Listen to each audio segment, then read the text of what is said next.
¿Qué les parece que hemos llegado a nuestro día 157? Porque estamos en el libro 16 de la Biblia, el libro de Nehemías.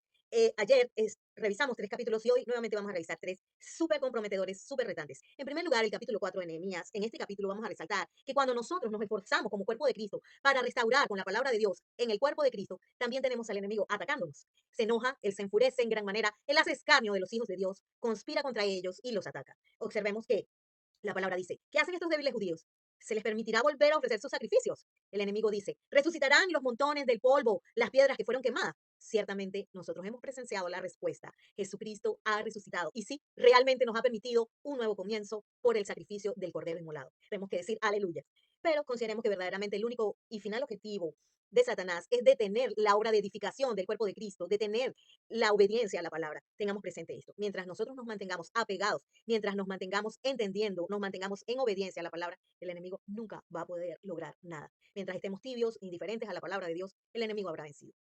Desarrollemos estrategias bíblicas. Estrategia uno, obediencia a la palabra, más obediencia a la palabra. Santiago 4:7 dice, someteos pues a Dios, resistid al diablo y él huirá de vosotros. Y también primera de Pedro 5:5 hasta el 9 dice, igualmente jóvenes, estad sujetos a los ancianos y todos sumisos unos a otros, revestidos de humildad, porque Dios resiste a los soberbios y da gracia a los humildes. Humíllense pues bajo la poderosa mano de Dios, para que Él los exalte cuando sea tiempo, echando toda su ansiedad sobre Él, porque Él tiene cuidado de nosotros. Debemos ser sobrios, debemos velar sobre el cumplimiento de la palabra, porque nuestro adversario, el diablo, anda como león rugiente buscando a quien devorar. ¿Y cómo lo vamos a resistir? Firmes en la fe, sabiendo que los mismos padecimientos se van cumpliendo en nuestros hermanos en todo el mundo.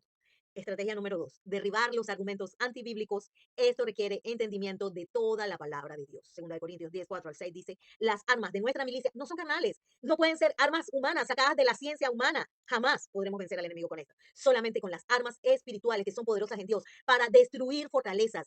¿Y cómo vamos a destruir las fortalezas? Derribando argumentos, derribando la altivez de los argumentos que se levantan contra el conocimiento de Dios. Llevando cautivo todo pensamiento a la obediencia a Cristo y estando prontos para castigar toda desobediencia cuando nuestra obediencia sea perfecta. Wow, esto es profundo, esto es profundo.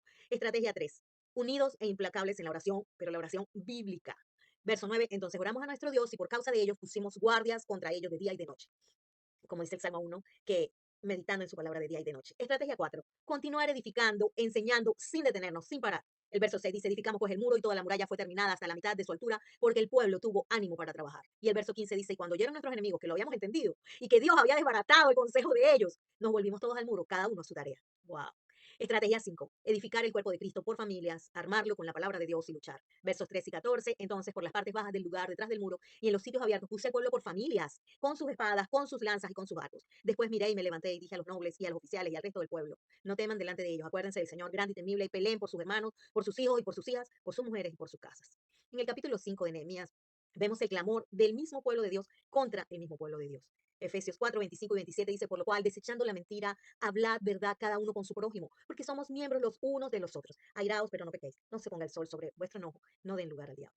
Nehemías reprendió a los nobles y a los oficiales. La reprensión bíblica tiene la intención de hacer volver al temor de Dios, de hacer volver al pueblo desobediente a la obediencia a la palabra. A un miembro del cuerpo de Cristo que se ha desviado practicando el pecado, podemos corregirlo con reprensión bíblica. Verso 9, y dije, no es bueno lo que hacen. No andaréis en el temor de nuestro Dios para no ser oprobio de las naciones enemigas nuestras.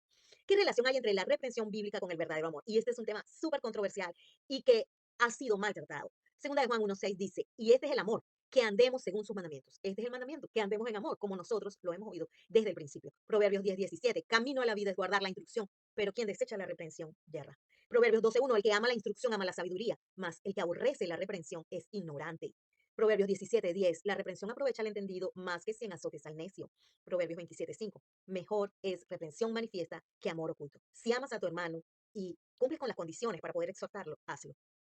Condiciones de la reprensión bíblica. La persona que la hace debe estar limpia de pecado. Lucas 6:42. O cómo puedes decir a tu hermano, hermano, déjame sacar la paja que está en tu ojo y no miras la viga que está en el ojo tuyo. Hipócrita, saca primero la viga de tu ojo, entonces verás bien para sacar la paja que está en el ojo de tu hermano. La reprensión debe ser en el espíritu de la palabra, como dice 2 de Timoteo 4:2, que prediques la palabra, que instes a tiempo, fuera de tiempo, redarguye, reprende, exhorta. Pero ¿cómo lo vas a hacer? Con paciencia y lo vas a hacer con doctrina, lo vas a hacer con la palabra, con la suma de la palabra. Tito 2:15 dice, esto habla y exhorta y reprende con toda autoridad y nadie te menosprecia.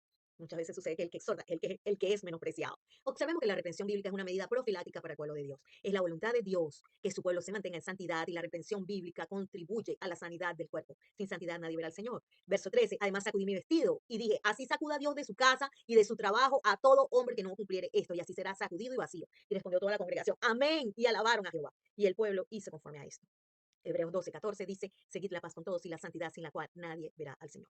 En el capítulo 6 de Nehemías vemos en Nehemías el discernimiento espiritual. No solo entendió las intenciones verdaderas y la finalidad del enemigo, sino que se mantuvo al igual que Cristo, centrado, enfocado en terminar la obra de construcción de los muros. Esto era lo verdadero y lo necesario. Yo hago una gran obra, no puedo ir, porque cesaría la obra dejándola yo para ir a vosotros, le contestó Nehemías a lo que querían sacarlo. La victoria. El muro fue terminado. En el verso 16 dice, y cuando lo oyeron todos nuestros enemigos, temieron todas las naciones que estaban alrededor de nosotros y se sintieron humillados porque Dios los humilló y conocieron que por nuestro Dios había sido hecha esta obra. Oremos. Señor, ten misericordia de tu pueblo. Oye, Dios nuestro, que somos objeto de su menosprecio. Vuelve el baldón de ellos sobre su cabeza. Entrégalos por despojo en la tierra de su cautiverio. No cubras su iniquidad ni su pecado sea borrado delante de ti, porque ellos se airaron contra los que edificaban. Esto te lo pedimos en el nombre de Jesús, de acuerdo con tu palabra, Señor.